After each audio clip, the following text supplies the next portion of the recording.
जय श्री कृष्णा।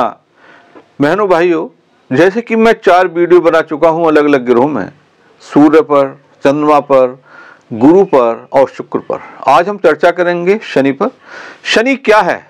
शनि एक कहते हैं कि लंगड़ा है, धार्मिक ग्रह है, बुढ़ापा है, परेशानियां हैं, जितने भी भयानक बीमारी हैं जिनका मैं नाम नहीं लेना चाह रहा, ये शनि में से संबंधित होती हैं।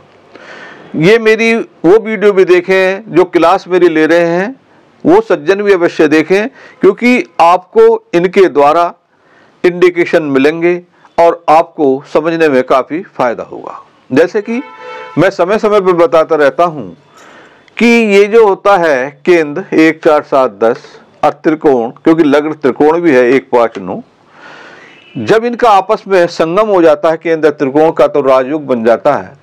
और राजयोग में धन, मान, पैसा, प्रतिष्ठा प्राप्त होती है। और जब केवल लग्न का दूरते से, लग्न का पंचम से, लग्न का 9th से, लग्न का एकादश से, या दूरते का पंचम से, दूरते का 9th से, दूरते का एकादश से, पंचम का 9 से, पंचम का एकादश से, 9th का एकादश से जब संबंध बन जाता है पीएसी से, पॉजिटिव एस्पेक्ट कंजक्ट से, तो धनयोग बनता है। तो उससे कहते हैं कि आप गुरुजी वीडियो खींच रहे हो, मैं आपसे निवेदन करता हूं कि मेरी वही वीडियो देखें जो इसको समझने की थोड़ी अपनी इच्छा रखते हो। देखिए, आज हम चर्चा कर रहे हैं शनि पर। पहले हम शनि को समझेंगे, शनि का स्वरूप कैसा है। शनि दुखों का कारण है। कौन कौन सी राशियां हैं इसकी? 10 और 11, मकर और कुंभ। कौन सी राशि पे उच्च का हो जाता है? तुला में ये उच्च के हो जाते हैं। नीच का मेष में हो जाता है। इनकी परम उच्च अवस्था जहां उच्च के होते हैं वो है 20 डिग्री।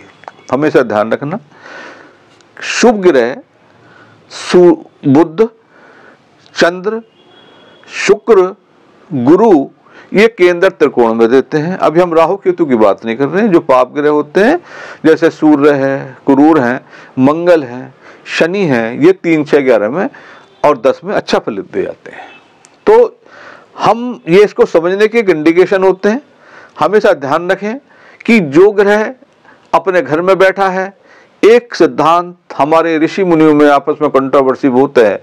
जब हम बारीक ज्योतिष पढ़ते हैं तो एक ही चीज को कुछ ऋषि मुनि कुछ कहते हैं, कुछ कहते हैं, लेकिन एक पथ पर जाकर एक हो जाते हैं। वो पथ है यो जो भव स्वामी दुष्टो युतो तस्य भाव वृद्धि अस्ति। यानी जिस कोई भी ग्रह हो, चाहे वो पाप का हो, चाहे वो शुभता के लिए हो, वो अपने घर पे बैठेगा या अपने घर को देखेगा तो उस भाव की वृद्धि अवश्य करेंगे। जैसे कि सप्तम में स्थित शनि शुभ फल नहीं देता, मैरिज लेट करवा देता, थोड़े विवाद भी खड़े कर सकता, लेकिन वो अपनी ही राशि के बैठ जाएं तो उस घर की अवश्य ही सुरक्षा करेंगे। फॉर एग्जाम्पल, शनि जैसे अष्टम में हैं, 10 नंबर के या 11 नंबर के या तुला नंबर के, तो ऐसे जातक की आयु अवश्य अधिक होगी। अचानक उसे धन प्राप्त होगा, उसे विरासत में अवश्य ही कुछ ना कुछ प्राप्त होगा, क्योंकि अष्टम भाव के जो शुभ फल है वो शनि अवश्य ही देगा। अब हम शनि को घुमाते हैं विभिन्न भागों में। आओ देखते हैं किस प्रकार शनि फल देते हैं। देखिए, ये लग्न है। यदि शनि यहाँ अपने राशि के बैठ जा 10 नंबर के या 11 नंबर के बैठ जा कुंभ के, या उच्च राशि स्थित हो जा, तो ऐसा जातक दूसरों पर अधिपत्य जमाने वाला हुआ। यानी कि उसके पास प्रॉपर्टी हो सकती है, उस पर शक्ति होगी, वो एक नेता बन सकता है, एक वो प्रभावशाली बन सकता है, वो कृषि का कार्य भी कर सकता है और इंडस्ट्रियल भी हो सकता है। अब आइए सेकंड हाउस में। सेकंड हाउस का है, धन का है, परिवार का है। यदि शनि धन भाव में बैठ जाता है और अपनी राशि उसकी नहीं है, ना उच्च का है ना नीच का है, तो ऐसे जातक को समय समय पे धन की कमी का अनुभव हो सकता और परिवार में खुशहालियां कम मिलेंगी, परेशानियां अधिक मिलेंगी। फिर आपको एक बात बता दूं, क्योंकि मेरे कमेंट बॉक्स में आते रहते हैं, मैं सब जानता हूं, सब जानते हैं, मैं भी जानता हूं, सब जानते हैं कि एक ग्रह ना राजा बनाता है, ये रंक बनाता है। हम इनके कारक तत्व को समझ रहे हैं। हमेशा फल आता है PAC से, पॉजिटिव, एस्पेक्ट, कंजक्ट, स्थिति, दृष्टि, युति। लेकिन ये जो मैं कारक तत्व बता रहा हूं ये भी अधिक फलित होते हैं। इसके द्वारा यदि हम इनका दान करेंगे तो हम अपने जीवन को आसानी से और बढ़िया से तरीके से और धन धान्य से पूर्ण हो सकते हैं। अब आते हैं थर्ड हाउस पर। थर्ड हाउस मैंने पहले बताया था कि जो पाप ग्रह 3, 6, 11, 10 में अच्छा फल दे जाती है। तो जातक के शनि यदि थर्ड हाउस में है और उसकी अपनी राशि में नहीं है तो जातक क्या होगा? मेहनती होगा, पराक्रमी होगा, लेकिन हेल्थ के लिए शुभ नहीं होगा। लेकिन अपने छोटे भाई बहनों से उसके संबंध खराब भी हो सकते हैं। अब आते हैं हम चतुर्थ भाव में। चतुर्थ भाव में हमारे एस्ट्रोलॉजरों का, हमारा भी अनुभव है, यदि चतुर्थ भाव में शनि किसी कारण में बैठ जाता है तो शनि की महादशा, अंतरदशा, प्रत्यांतर दशा मदर की हेल्थ के लिए बहुत ही कष्टकारी हो जाती है। जितनी खतरनाक बीमारी होती है उनका भी भय हो सकता है। जातक अपने जन्म स्थान को छोड़ भी सकता है। और आप देखेंगे कि यदि वह शुक्र का दृष्टि नहीं है और बृहस्पति से भी दृष्टि नहीं है तो जातक का जो मकान होगा देखने में सुंदर नहीं होगा, छाती में पीड़ा हो सकता है, मदर के लिए शुभ नहीं। और ऐसा जातक अपने स्थान को छोड़ के दूर भी जा सकता है। अब आते हैं हम पंचम भाव में। पंचम भाव में यदि शनि अपनी राशि का नहीं है, ना उच्च का है, ना स्वय राशि के हैं, तो जातक की संतान की ये प्रोग्रेस में बाधक हो जाता है। यदि किसी कारण शत्रु राशि में बैठ जाता है तो हम कह सकते हैं कि जातक पिछले जन्म में कुछ ऐसे गलत कर आया है जिससे वो तो विद्याहीन हुई गया, शिक्षा से विहीन हो गया, लेकिन संतान के लिए भी रुकावट का समय समय पर भय बना रहता है। हम चर्चा इस बारे करते हैं यदि किसी कारणवश किसी की कुंडली में ये स्थिति हो जाती है, हमेशा ध्यान रखें ऋषि पाराशर जी ने जो अपना ग्रंथ लिखा है व्रत पाराशर शास्त्र में, उस पर लिखा है कि यदि ब्रह्मा जी ने ग्रह को आदेश दे रखा है जो भी तुम्हारी पूजा पाठ अर्चना यज्ञ तप दान करें तो आप अशुभ फल ना दे के शुभ फल दे दे। किसी कारणवश हमारे कुंडली में शनि का प्लेसमेंट सही नहीं है, आगे यदि हम उनका दान करने चालू कर देते हैं तो वो अशुभ ग्रह शुभता की तरफ अग्रसर हो जाती है। यही हमारे ज्योतिष का फायदा। अब आते हैं हम 6th हाउस में। 6th हाउस क्या है? या शत्रु रहते हैं, या रोग रहते हैं, या कर्जा रहता है। 6th हाउस में स्थित शनि एक तो शत्रु का दमन करेगा, ऋण दिलाने में आसानी होगी, कंपटीशन क्रॉस कराने में आसानी होगी। और तीर्थ दृष्टि जब 8th हाउस में आ जाएगी, कहते हैं जब हम किसी कुंडली का एनालिसिस करते हैं कि हम देखते हैं भाव का कारक, भाव का स्वामी, क्योंकि शनि 8th हाउस का स्वामी है। जब दृष्टि देते हैं तो आयु के लिए, अचानक धन लाभ के लिए शुभ हो जाता है। यानी कि कुल मिलाकर 6th हाउस में शनि अच्छे फल दे जाता, कंपटीशन क्रॉस करवा जाएगा, शत्रु का दमन कर जाएगा, लेकिन थोड़ा पेट में गैस संबंधी बीमारी का भय बना रहता है। यदि किसी कारणवश शनि 6th हाउस में है, कर्जा ले लिया, पे नहीं हो रहा, आप शनि का दान अवश्य करें, आपको रिलीफ अवश्य मिलेगा। अब आते हैं 7th भाव में। 7th भाव में क्या है? शनि। मैंने पहले बताया कि हम पूरी कुंडली का एनालिसिस करते हैं, लेकिन यदि 7th भाव में शनि बैठ जाता है, सपोज कर लो कोई भी ग्रह 7th भाव में उच्च राशि का बैठ जाता है, वो द्विविवाह योग बन जाता है। उसका लॉजिक क्या होता है कि ग्रह कहते हैं ये भी लो फिर लो फिर लो, बार बार लो, क्योंकि 7th भाव मैरिज का होता है। यदि यहाँ शनि उच्च का बैठ गया तो कुंडली में द्विविवाह योग बन जाता। यदि शुभ ग्रह से ये शुभ ग्रह इस पर ना देख रही हो जैसे बृहस्पति वगैरह, तो शादी लेट भी हो सकती है। हमेशा ध्यान रखें ग्रह कब फल देती है, अपनी महादशा, अंतरदशा, प्रत्यांतर दशा में। अब आते हैं हम 8th हाउस में। यदि 8th हाउस में शनि आ जाता है तो कहते हैं कि इस दशा में उत्पन्न रोग आसानी से पे नहीं होता, दरिद्रता घेर लेती है, हर कार्य रुकावट, परेशानी। यदि हमें कोई पैतृक संपत्ति मिलने को भी होती है, सपोज कर लो और भी कॉम्बिनेशन होते हैं, तो उसे हमें बड़ा प्रॉब्लम्स हो जाती हैं।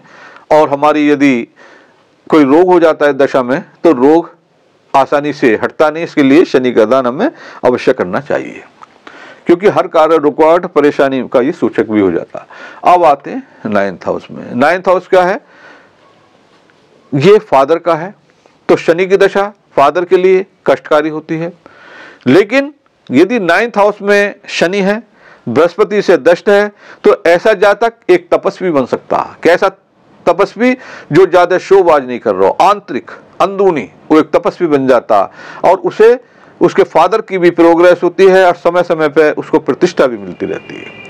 अब आते हैं हम 10th हाउस में। मैंने बताया था कि 3, 6, 10, 11 में शनि अच्छा फल दे जाते हैं। अब 10th हाउस में सपोज कर लो शनि बैठे, स्वराशि के बैठ गए, 10 के या 11 के या उच्च के हो गए, तो शनि यहाँ पर उसको खूब नेम फेम देगा, नेता बना देगा, उसको समाज में अच्छी तरह एक प्रतिष्ठित आदमी माना जाएगा। वो एक इंडस्ट्रियल भी हो सकता है। यदि कोई एग्रीकल्चर का काम करता है तो वो उसमें काफ़ी ख्याति प्राप्त करता है, यानी कि नेम के लिए, फेम के लिए, धन के लिए, प्रतिष्ठा के लिए, वो खनिज पदार्थों के लिए और फैक्ट्री के लिए, एग्रीकल्चर के लिए यहाँ शनि अच्छे फल देते हैं।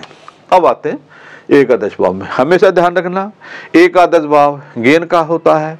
यहाँ हर ग्रह हर चीज देने को हमेशा तैयार रहती है। तो यदि शनि एकादश भाव में बैठता है तो ऐसे आदमी को हमेशा नौकरी में अधिक सफलता मिलती है, इंडस्ट्री से हमेशा सफलता मिलती है, एग्रीकल्चर से हमेशा शांति मिलती है। 2 तरह के आदमी होते हैं, एक होते हैं तुच्छ लोग, यानी कि वो सेवक लोग के कहा जाता है हमारा शास्त्र। तो ऐसे आदमियों को निम्न जाति के लोगों से हमेशा फायदा रहता है। ये इंडस्ट्रियल भी हो सकते हैं और ये अपनी मेहनत के बल से ये गेन भी कर सकते हैं, लेकिन नहीं यहाँ हर तरह शुभ फल देता है, लेकिन हेल्थ के लिए ये शुभ नहीं होता। अब आते हैं हम 12th हाउस में। 12th हाउस क्या है? हर चीज का एंड है। तो यदि 12th हाउस में शनि बैठ जाते हैं तो हमको कोर्ट का, हॉस्पिटलाइजेशन का हमेशा भय बना रहेगा। शास्त्र में कहते हैं कि उनका अगला जन्म भी शुभ नहीं होता। ऐसा जातक धन से पीड़ित हो सकता है, उसकी हेल्थ ऐसी हो जाएगी उसे बार बार हॉस्पिटलाइजेशन का चक्कर काटना पड़ सकता है। यदि पाप ग्रह से ओतग्रस्त हो गए तो कोर्ट कचहरी का भी भय बना रहता है। यानी कि जातक को 12th हाउस में स्थित शनि हर तरह से कष्ट देता। ये तो हमने देखी इनकी स्थिति। अब हम चर्चा करते हैं कि शनि की यदि हम पे महादशा, अंतरदशा, पित्रांतर दशा आती है, जो कि हम चाहते हैं कि हम ज्योतिष किस कारण से हम ये सीख रहे हैं या हम ज्योतिष किस कारण हम कुंडली दिखा रहे हैं। यदि किसी भी कारणवश आपकी शनि की दशा चल रही है, चाहे वो महादशा हो, अंतरदशा हो, पित्रांतर दशा हो, यदि हम सात्विक स्थिति में रख लें, पीपल की पूजा करने लगे, शनिवार को काली वस्तु का दान करने लगे, थोड़ा वाणी में सत्यता लाएं, सबके हित में रहें, वाणी में नम्रता करें, यानी कि हम थोड़ा सत्वगुण की तरफ जब बढ़ेंगे तो शनि हमें अशुभ फल न देके शुभ फल देगा। यदि हम आप इसकी बारीकी में जाएंगे तो शनि एक न्यायप्रिय ग्रह है, कृष्ण भक्त हैं, सत्वगुण बढ़ाने वाले हैं। यदि हम शनि का दशा में पीपल की पूजा करने लगे, संडे को छोड़ के काली वस्तु का दान करने लगे, वाणी में संयम रखने लगे, सबके हित में रहने लगे, तो शनि हमें अवश्य ही शुभ फल देगा।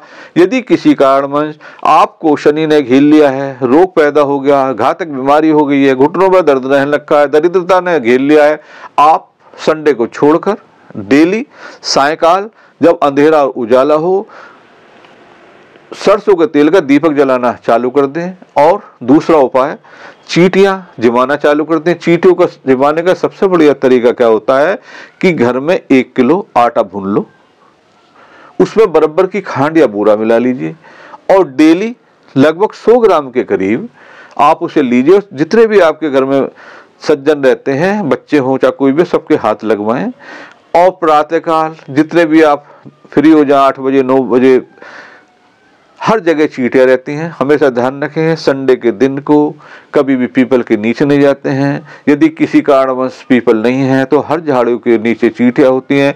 जैसे इस टाइम सर्दियां हैं तो आप अगर गिर भी आएंगे तो बाद में खा लेती हैं। आपको क्या करना है, हमेशा ध्यान रखना, शनि को याद रखो, ओम शनिश्चराय नमः, ओम शनिश्चराय नमः करते करते आप चींटियों को घेरते रहे। हर झाड़ी के नीचे, हर वृक्ष के नीचे रहते, हर जो भी जातक रहता थोड़ी दूर जंगल जरूर होता।